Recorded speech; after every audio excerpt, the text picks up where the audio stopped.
کی عبادت انجام دیتے ہیں تو اس وقت وہاں پر ان کا پتہ چل جاتا ہے نا کہ وہ اپنی ربوبیت میں کس کس کو کے قائل ہیں اپنی ربوبیت کے حوالے سے. یعنی انسان کی جو عبادت ہے، عبادت کا مطلب کیا ہوتا ہے؟ عبادت کا مطلب ہوتا ہے اظہار بندگی. جی ٹھیک ہے، سارے اصل بندے. عبادت کا مطلب ہوتا ہے اظہار بندگی. ٹھیک ہے. تو یعنی اگر انسان کسی کے سامنے جھکے گا یا اس کی بات مانے گا یا اس کو فالو کرے گا تو وہ ایک لحاظ سے اس کی بندگی کر رہا ہے، اس کے سامنے جھک رہا ہے. ایک یہ مطلب نکلتا ہے. دوسرا مطلب اس کا یہ نکلتا ہے کہ جو لوگ، یعنی ظاہر ہے کہ من کانا یرجو لقاء ربہ، کہ وہ لوگ جو اپنے رب کی لقاء کی امید رکھتے ہیں، ظاہر ہے وہ مومنین ہیں کسی جی نہ بالکل کسی یہی اعتبار سوال ہے، سے. وہ مومن ہے. ٹھیک ہے، کہ ورنہ وہ لقاء رب کی امید کیوں رکھیں گے؟ ہاں سوال ہی یہ بات ہے. صحیح. تو فَلْيَعْمَلْ عَمَلًا صَالِحًا، عمل کی صالحیت. اور پھر مومنین کو بھی جس بات کی طرف بہت زیادہ متوجہ رہنا ہے وہ شرک در عبادت ہے. جی یعنی شرک در عبادت کا مطلب یہ ہوا کہ ہم، جیسے مثال کے طور پر، کہ ہم لوگ ایک کام کرتے ہیں کہ بعض اوقات لوگوں کی وجہ سے نماز میں تاخیر کر دیتے ہیں. ہاں ٹھیک ہے، ایک یہ صحیح. بات ہوتی ہے. یا بالکل. یہ کہ بعض اوقات جو ہے وہ، یعنی یہ ایک چیز ہوتی تھی پہلے نوجوانی میں، تو کافی مسئلہ تھا کہ جی ایگزام ہونے والے ہیں، روزہ چھوڑ دو. ہوں. ٹھیک ہے، اس قسم کے مسائل. تو یعنی ایک نوعیت یہ بنتی ہے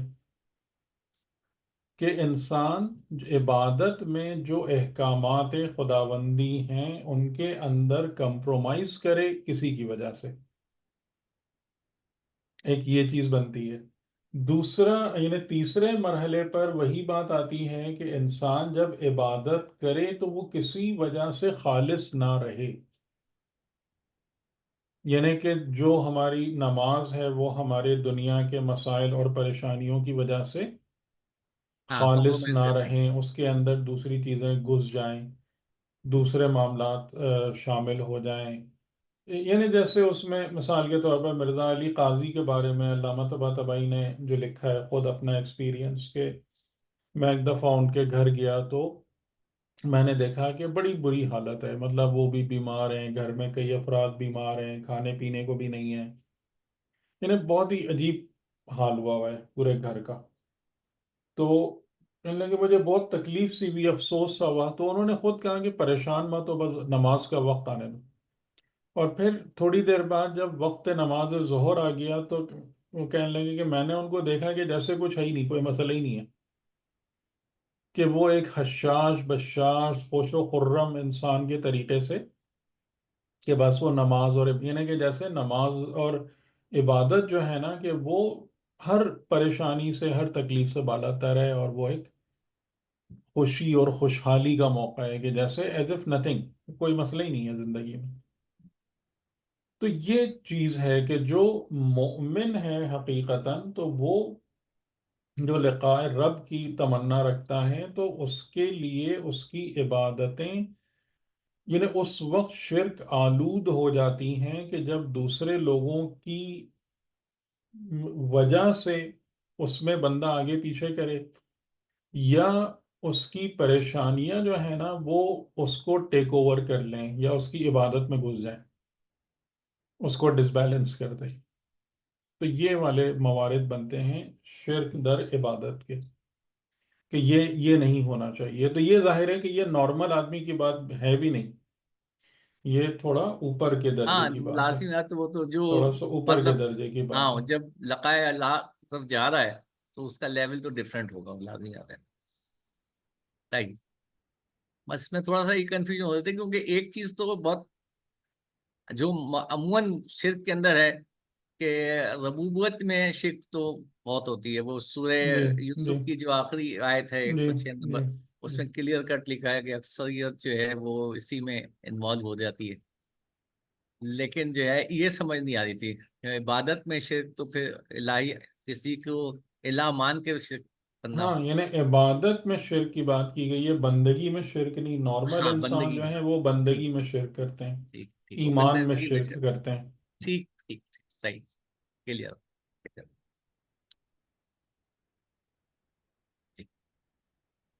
السلام علیکم سر. جی وعلیکم السلام. سر ایک سوال جو ہے وہ ہے، آج تھوڑا سا ٹائم ہم پوچھ لیتے ہیں آپ سے، وہ کافی عرصے سے ذہن میں ہے. سر ایک تو یہ ہے کہ ہم جانتے ہیں کہ جو ہماری جو کتب اربع لکھی گئیں وہ تیسری چوتھی صدی ہجری میں لکھی گئی، یعنی غیبت صغریٰ غیبت کبریٰ میں. آپ اس جو طرف مجھے پہلے کیوں لے جاتے ہیں؟ یہ آپ مولویوں سے جا کے پوچھا کریں نا. سر وہ اصل میں یہ میں سوال سر زیادہ وہ ہے کہ اہل میں زیادہ اہل نہیں ہوں اس قسم کے جوابات دینے کا. سر کوئی کسی نے تو جواب پوچھنا ہے نا، ہم نے جو سوال ذہن میں آتا ہے وہ سوال تو پوچھنا ہے. بتانے آپ والے اس کوئی سے صحیح پوچھیں، بتانے والے لوگ بھی نہیں اس ہیں. سے پوچھیں کہ جو صحیح جواب دے سکتا ہو. صحیح جواب والے سر بہت کم لوگ ہیں. جو صحیح معنوں میں سے ہم کہہ رہے ہیں عالم ہے وہ بہت تھوڑے ہیں. سوال سر میرا یہ ہے کہ یہ تقریباً 250 سال ہے جس میں امامت رہی. جی لیکن اگر ہم جب یہ ہم کتب ساری کتب اربع پڑھتے ہیں، مطلب اگر یعنی سب سے پہلے تو کافی ہے، اس کے بعد پھر من لا یوزر فقی، پھر استبصار اور تہذیب الاحکام، لیکن ان سب کے کافی اندر سے جو ہے نا، پہلے بھی کچھ کتابیں لکھی گئی ہیں. جی جی کتب اربع میاں جو ہے نا وہ ملتا ہے ہمیں کتب اربع میاں، لیکن ان کا سراغ نہیں ہمیں ملتا کہ نہیں وہ نہیں، کہاں پہ ہیں. کئی کتابیں ہیں، جیسے ایک تفسیر امام حسن عسکری کے اس سے ہے، مطلب کچھ کے وہ نزدیک وہ ہے، کچھ کے نزدیک وہ تو نہیں ہے. سر سورہ بقرہ کی لیکن ہے، اور وہ سورہ بقرہ کی، ہاں، اور وہ بھی لیکن وہ جو بھی ہے، لیکن اس سے بھی بعض اوقات علماء دیتے ہیں حوالے. وہ سر، اچھا لیکن پھر کافی لوگ اس کو اتھینٹک نہیں سمجھتے وہی میں کہہ کیونکہ رہا ہوں نا کہ کافی. وہ اس میں ہے. پھر بصائر الدرجات ہے، اس کے میں نے بہت حوالے پڑھے ہیں. جی وہ جی. کافی سے پہلے کی ہے. میرا خیال ہے کہ وہ جب 11ویں امام تھے اس زمانے میں ان کے کسی صحابی نے لکھی تھی. تو بہرحال ان کتب اربعہ سے پہلے بھی ہیں کتابیں. جی سوال سر یہ ہے میرا کہ کیوں ایسا نہیں ہوا درمیان میں؟ ایسی بات نہیں کہ ائمہ علیہ السلام کو ٹائم نہیں ملا، یعنی امام باقر کو، امام صادق کو اور امام رضا کو بھی ٹائم تھا. اس میں وہ تفسیر قرآن یعنی ایک لکھواتے، خود سے ایک جو ہے نا تفسیر قرآن لکھواتے، یا احادیث کو باقاعدہ مطلب تحریر کرواتے، اس کو ایک کتابی شکل میں یا کسی طرح ہوتا. وہ بہت کم ملتا ہے. زیادہ تر جو جب کتب اربع دیکھیں تو اس کے اندر وہ بس سینہ در سینہ کہ اس سے سنی، اس سے سنی، اس سے سنی، اس سے سنی، اس طرح کر کے ہے. یعنی روایات کا سلسلہ ہے، چین آف نریشن میں آتا ہے. لیکن جو یہ مجھے سمجھ نہیں آتی کہ 200-250 سال میں ائمہ علیہ السلام نے کوئی تفسیر قرآن کیوں نہیں کی، یا احادیث بھی جو تھیں وہ اس کو کتابی شکل میں کیوں نہیں کیا. صرف ایک تفسیر یعنی مولا علی کا جو مصحف علی کے نام سے وہ ایک مشہور ہے کہ وہ تھا، جس میں تفسیر بھی تھی، لیکن اس کے بعد کہیں ہمیں نہیں ملتا کہ ایسی کوئی تفسیر قرآن یا البتہ کتب اربع میاں کے بارے میں ہے کہ وہ 400 کتابیں ایسی تھیں جو لکھی گئی تھیں اور امام کے شاگردوں نے لکھی تھیں، لیکن وہ ان کا بھی کوئی سراغ نہیں ہے. تو یہ بڑا عجیب سی بات ہے کہ 250 سال تک، چلو اہل سنت کا تو مسئلہ ہے کہ ان کے ہاں تو مطلب صرف رسول اللہ سے لیتے ہیں، اور وہ مطلب درمیان میں پھر اس تابعین میں تو ہے، تابعین دیکھیں سے. ائمہ علیہ السلام کے جو وہ ہیں نا، مطلب مصادر و ماخذ وہ ہیں کافی. یعنی کہ ایون اگر آپ ہمارے اس میں دیکھیں گے جتنی احادیث ہمارے پاس ائمہ سے ہیں ان کی تعداد اہل سنت سے زیادہ ہے. جی جی زیادہ ہے. ہماری تعداد اس سے زیادہ ہے. جی جی اچھا صرف اور کافی میں اس کے 16,000 ہیں. ہاں، اور اس کے بعد پھر اس کو جس طریقے سے مطلب شروع کے علماء نے بھی جو کمپائل کیا ہے، تو اس میں کچھ کتابیں ایسی ہیں کہ جو بہت ہی اچھے حوالوں سے بھی سامنے آئی ہیں، جیسے شیخ صدوق کی التوحید ہے، جی. یا ارشاد القلوب ہے، یا تحف العقول ہے. کہ یہ بہت زبردست ذخائر ہیں احادیث کے. اور سب سے پہلے تو خود نہج البلاغہ ہے. کہ یہ جو 4-5 ہیں تو یعنی اس میں اب وہ چیز کے تفاسیر کے حوالے ائمہ کے کلمات میں ہیں، کافی ہیں. یعنی کہ اگر آپ کہیں کہ باقاعدہ تفسیر لکھا کے، جیسے ہمارے یہاں ایک رواج ہے کہ جی باقاعدہ تفسیر مرتب ہو رہی ہے، اس کی کلاسز ہو رہی ہیں، ظاہراً وہ نہیں ہے. ظاہراً وہ نہیں ہے. اچھا، اس کی وجوہات بھی ہو سکتی ہیں. اس کی وجہ شاید یہ بھی ہو سکتی ہے کہ جیسے قرآن ہے، قرآن جو تھا وہ ایک لحاظ سے مسلم لائف کے اندر جو ہے نا، مسلم لائف اور کلچر کے اندر ایمبیڈ ہو گیا تھا، کہ وہ جی لوگ جو تھے چلتے پھرتے قرآن کی آیتیں پڑھ رہے ہوتے تھے، اس کے حوالے دے رہے ہوتے تھے یا اس پر باتیں کر رہے ہوتے تھے. تو بہت ساری جگہوں پر، یعنی جیسے اگر آپ اصول کافی کے اندر وہ حدیث ہے 7ویں امام کی جو ہشام ابن الحکم سے، اس میں امام نے حکمت پر پوری آیتیں ہی آیتیں پڑھی ہیں. اس حدیث کو اگر آپ دیکھیں، بہترین تفسیر عقل و حکمت ہے از آیات قرآنی. زبردست کلام ہے وہ. تو صحیح. اس قسم کے کلمات کافی ملتے ہیں کہ جس میں ائمہ علیہ السلام نے، یا جیسے دعائیں ہیں، صحیفے کی دعائیں ہیں، اس میں بہت ساری دعاؤں میں امام سجاد علیہ السلام نے بہت ریفرنسز، یعنی قرآن کی دعاؤں کے ذیل میں، قرآن کی کلمات آیتوں کے ذیل میں دعائیں پڑھی ہیں. تو جی وہ ایک، اگر آپ اس کو کمپائل کریں گے، وہ کریں گے، تو آپ کو بہت کچھ مل جائے گا. یعنی ایسا نہیں ہے کہ اس حوالے سے چیزیں بالکل نہیں ہیں. ہاں، اگر آپ باقاعدہ ایک کلاس کی شکل کی بات کرتے ہیں، وہ ہمیں نہیں ملتی. ٹھیک ہے. یعنی میں جس نتیجے تک پہنچ رہا ہوں، میں آپ کو اپنا بتا دیتا ہوں. وہ یہ کہ ہماری ہدایت کے لیے جتنا سامان ہمیں چاہیے نا، وہ موجود ہے الحمدللہ. جی لیکن مسئلہ جو آتا ہے نیکسٹ اسٹیج، وہ بہت عجیب ہے. وہ یہ ہے کہ اس تک پہنچنے کی توفیق ہر ایک کو نہیں ملتی ہے. جی ٹھیک ہے. یعنی سامان موجود ہے، دریا ہے، لیکن شرع نہیں. شرع کا مطلب سمجھتے ہیں نا؟ اس شرع کا تو اس رستے کو کہتے ہیں جس سے انسان دریا تک پہنچتا ہے. جو صاف واضح شرع، اس رستے کو کہتے ہیں.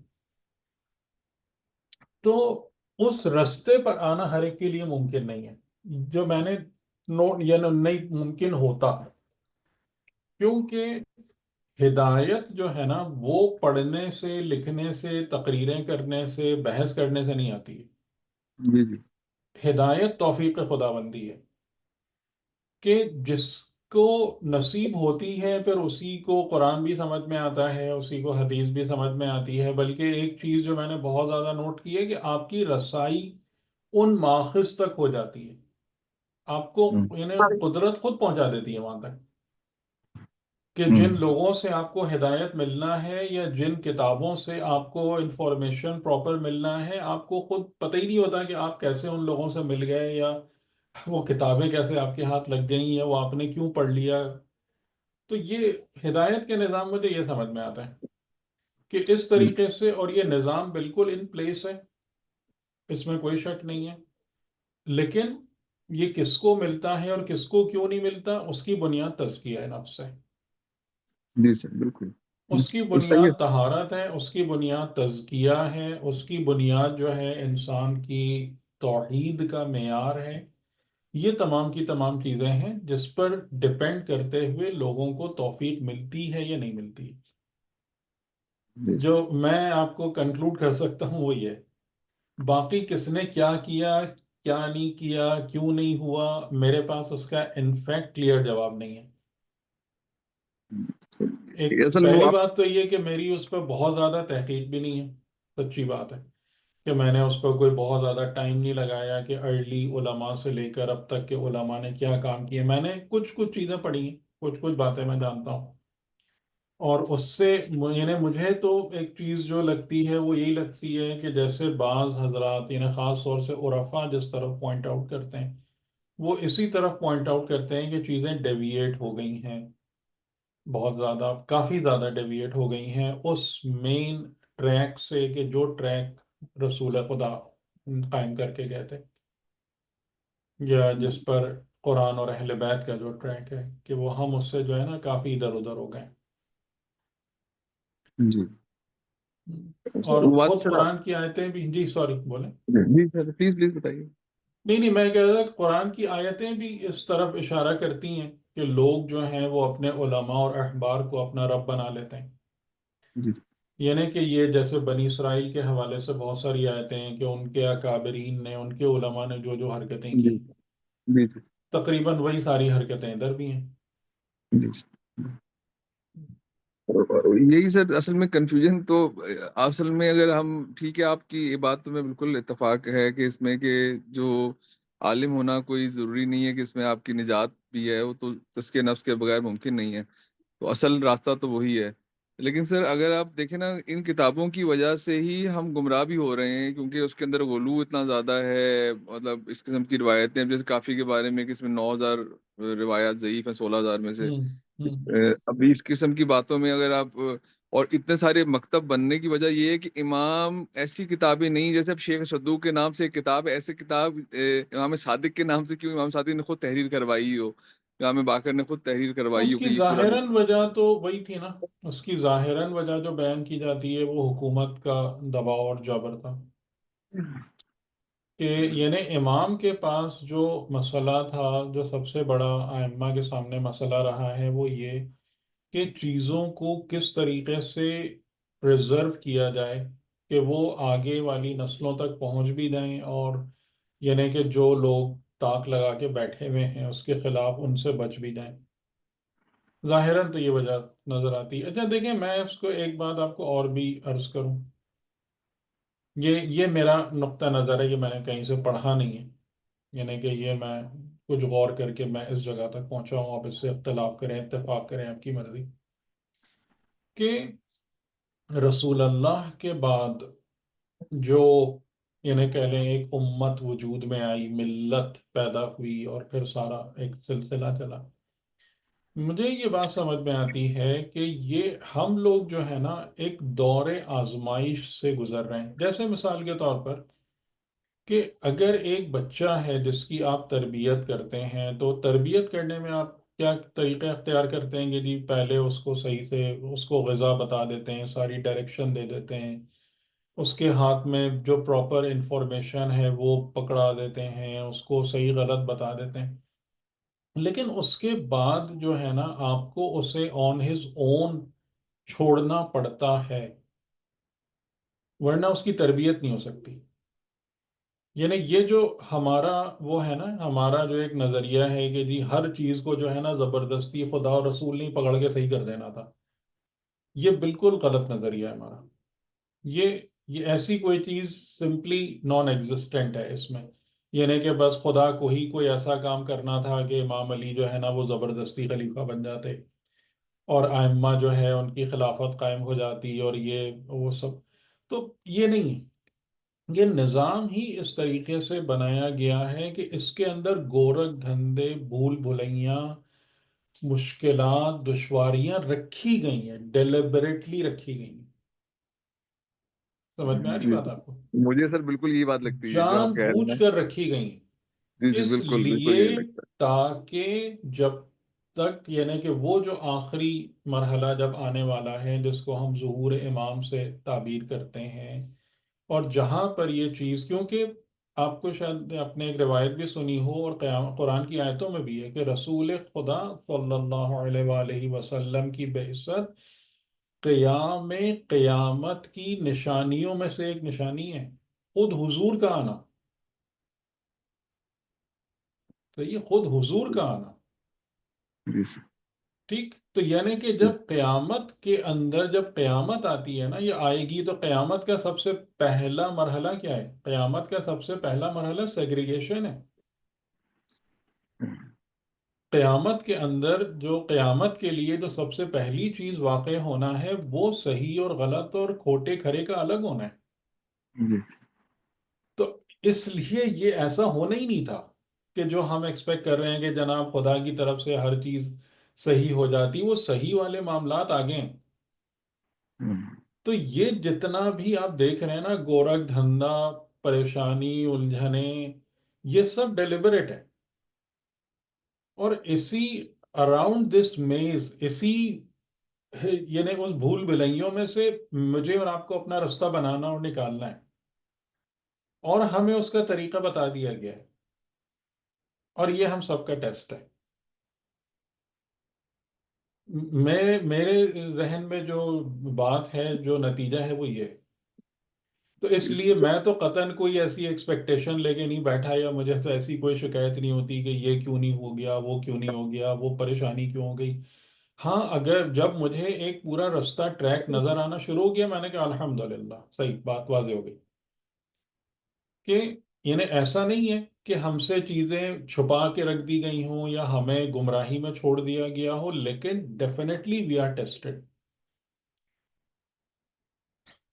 اور اگر کوئی یہ توقع لے کے بیٹھا ہوا ہے کہ جی سارے چیزیں جو ہے نا وہ کوئی شوگر کوٹڈ ٹیبلٹس کی شکل میں یا وہ میٹھے میٹھے حلوے کی شکل میں ہمارے حلق میں ڈال دی جائیں گی، ایسا کچھ نہیں ہونے والا.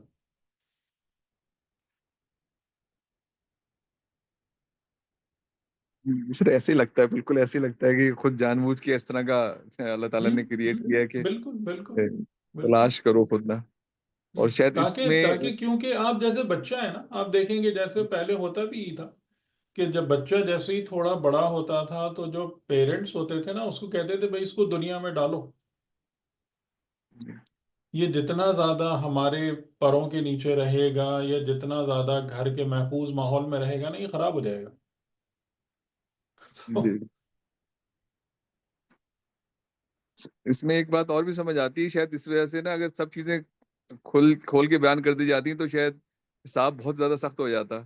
اب اس سے کچھ ہو سکتا ہے تھوڑا بہت وہ بچت بھی چھپایا نظر نہیں گیا آتی ہے. ہے، دیکھیں میں آپ کو بتاؤں چھپایا نہیں گیا ہے، وہ والی بات ہے، لیکن اس طریقے سے نہیں ہے کہ جیسے ہم ایکسپیکٹ کرتے ہیں کہ ہمیں ہاتھ پیر نہ ہلانا پڑے، ہمیں کچھ نہ کرنا پڑے ہماری. یعنی آپ کو ہر چیز ملے گی اگر ہم اپنی استعداد پیدا کریں، اگر ہم اس کے لیے اپنی کیپیبلٹی کو پروو کریں. اور وہ بھی خدا کوئی بہت زیادہ ڈیمانڈ نہیں ہے خدا کی، یعنی تھوڑی بہت بھی ہم لیاقت کا مظاہرہ کرتے ہیں نا تو ہم پر بہت سارے دروازے کھول دیے جاتے ہیں. لیکن یہ اس طریقے سے نہیں ہے کہ ہم نے دین کا بیڑا غرق کر کے رکھ دیا، ہم نے سنت رسول اور تعلیمات قرآن کی دھجیاں بکھیر دی ہیں، اور اس کے بعد جو ہے نا ہم چاہتے ہیں کہ جی ہم پر وہی برستی رہے، سب کچھ صحیح سمجھ میں آ جائے اور من و سلوہ نازل ہوتا رہے. ایسا نہیں ہونے والا. ہم اپنی حرکتیں بھی تو دیکھیں ذرا.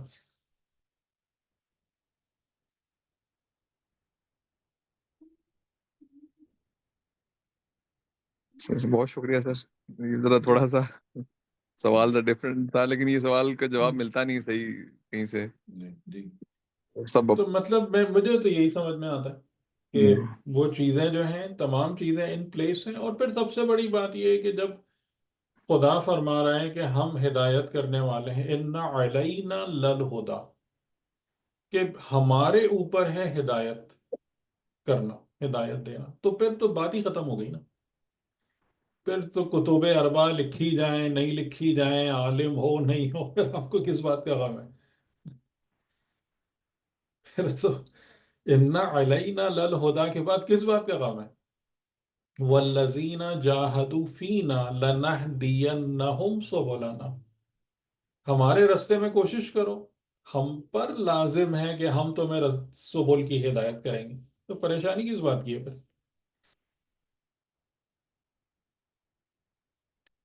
یہ جو ہے نا، یہ ہم نے اپنے آپ کو خود ہی، میں آپ کو بتاؤں، میں ایک عجیب سے شاید جملہ استعمال کروں کہ ہم نے اپنے آپ کو خود ہی بلیک میل کر لیا ہے. یہ ہمارے بہت بڑے بڑے کمالات میں سے نا ایک کمال یہ بھی ہے کہ جو چیز مسئلہ تھی ہی نہیں وہ خود ہی ہم نے مسئلہ بنا کے اپنے سر پہ مسلط کر لی ہے. کہ خدا صرف یہ کہہ رہا ہے کہ تم باطہارت ہو کے، تم اپنے سچے ہو کر، آنےسٹ ہو کے میرے پاس آ جاؤ. تم کو رستہ بتا دیا ہے، تمہارے ہاتھ میں کتاب دے دی ہے، تمہارے سامنے انبیاء کی سنتیں رکھ دی ہیں. خلوص کے ساتھ آ جاؤ، میں تمہارے سارے مسائل حل کر دوں گا. وہ ہم نے اس کو اتنا گورکھ دھندا بنا دیا، عالم اور یہ اور اصطلاح اور فلاں و فلاں و فلاں. پھر تو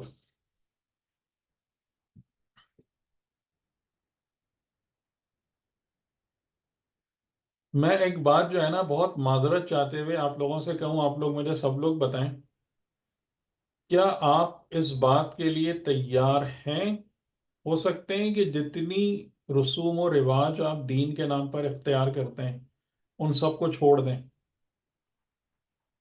کر سکتے ہیں؟ جی سر، السلام علیکم۔ نہیں کر سکتے نا؟ ہمت ہی نہیں پڑے گی آپ نہیں مشکل ہے سر۔ نہیں ہم؟ سر، میں اس چیز کے فیور میں ہوں، میں 100% اس چیز کے فیور میں ہوں کہ جو لیکن کر نہیں چیزیں سکتے نا؟ دین کے نام پر، سر بہت معذرت کے ساتھ، لیکن میں ان چیزوں میں اتنا انوالو نہیں ہوتی ہوں،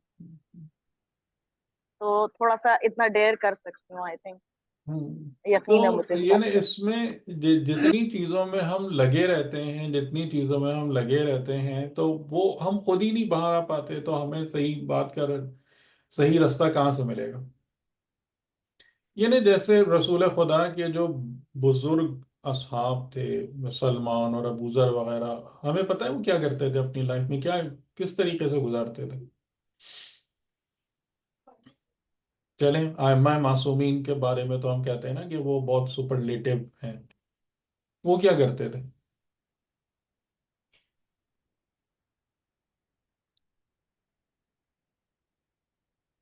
جی السلام علیکم سر۔ جی وعلیکم السلام۔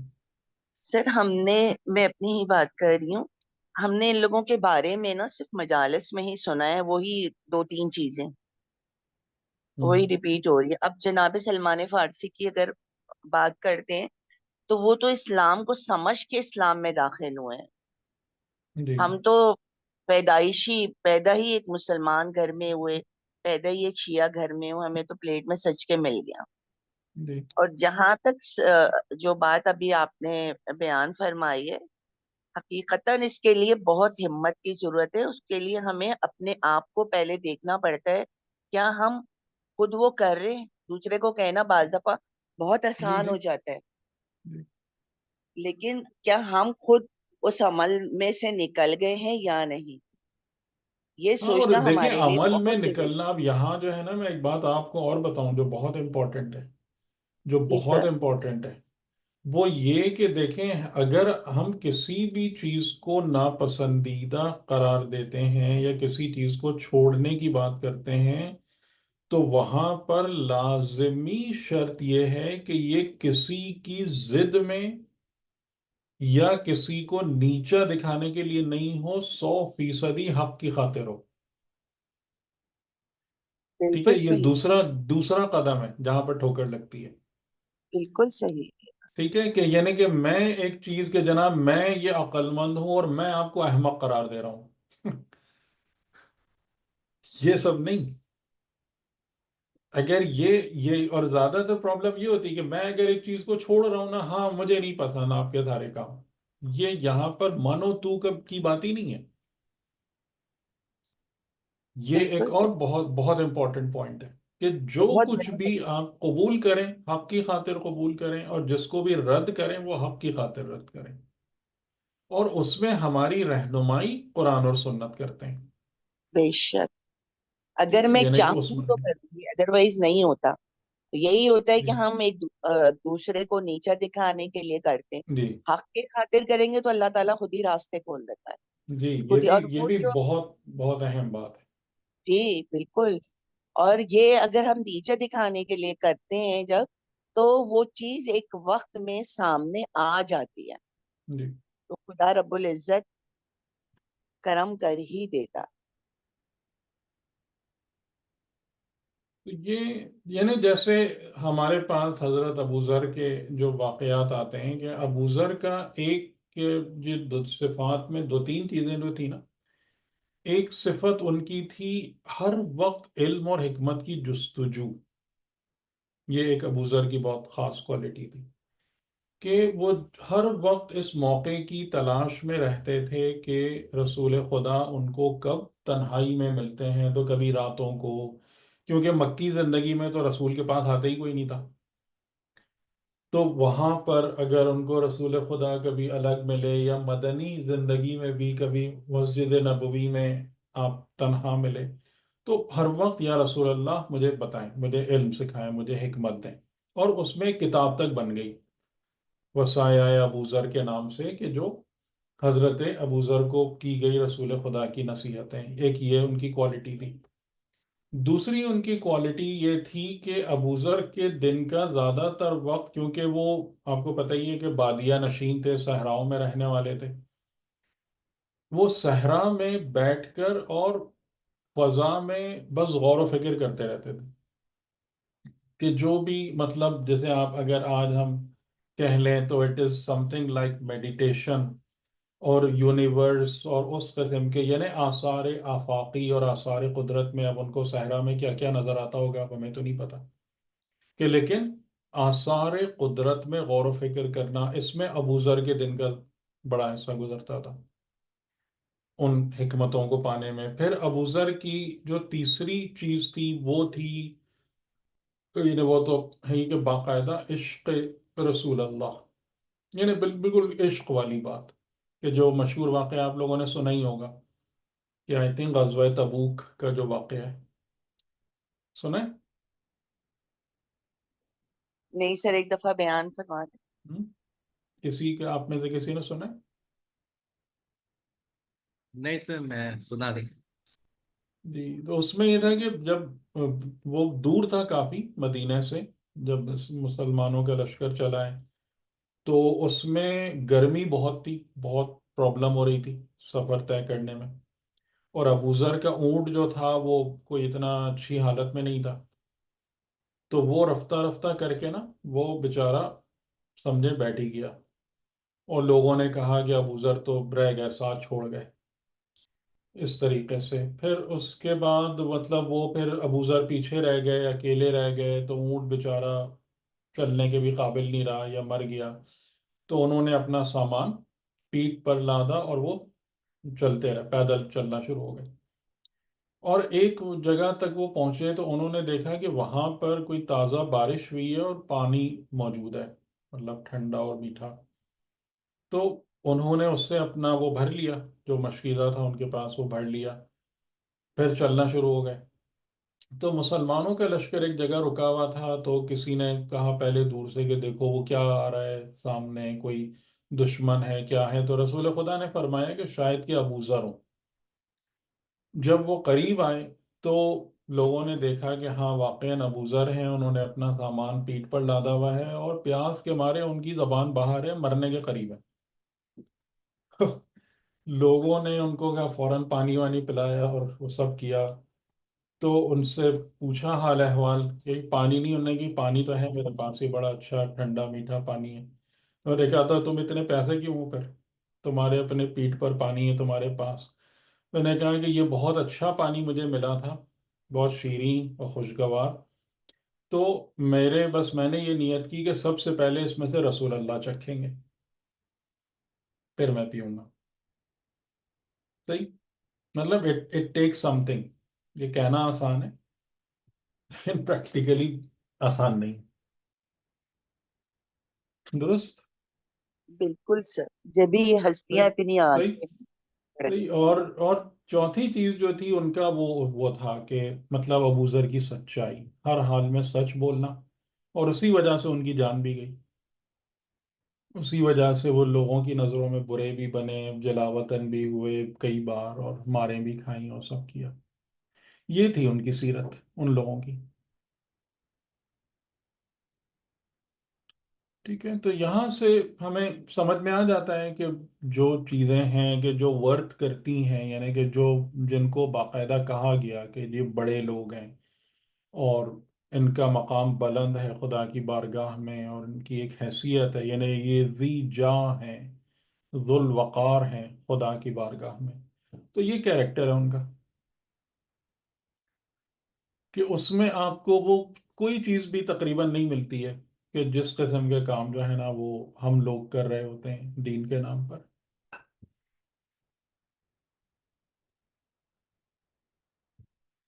جی.